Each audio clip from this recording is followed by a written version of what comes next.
তিনি সিজদায় যেয়ে পড়তেন সুবহানাকা আল্লাহুম্মা রাব্বানা ওয়া বিহামদিকা আল্লাহুম্মা ইগফিরলি। এটা জানি না আমরা অনেকে।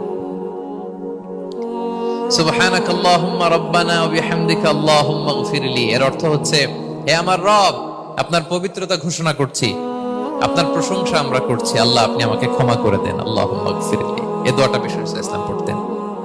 এছাড়াও বিষ্ণু পড়তেন সুবহুন কুদ্দুসুন রব্বুল মালাইকাতি ওয়ার রূহ, সকল ফেরেশতাদের অধিপতি রব, সবচেয়ে বড় ফেরেশতা যার 600 পাখা, জিবরাইলের রব, সেই রবের প্রশংসা আমি করছি। তিনি সুবুহ, তিনি কুদ্দুস, তিনি মহাপবিত্র, the most pure, the most high. এভাবে বিষ্ণু ইসলাম আল্লাহর প্রশংসা করতেন। তিনি আরো পড়তেন আল্লাহুম্মা ইগফিরলি যুনুবি কুল্লাহ দিক্কাহু ওয়া জুল্লাহ আউওয়ালাহু ওয়া আখিরাহ আলানিয়াতাহু ওয়া সিররাহ। আল্লাহ আপনি আমার গুনাহ মাফ করেন, ছোট গুনাহ, বড় গুনাহ, প্রকাশ্য গুনাহ, গোপন গুনাহ, ইচ্ছায় করেছে যে গুনাহ, অনিচ্ছায় করেছে যে গুনাহ, আল্লাহ সব গুনাহ আপনি মাফ করেন।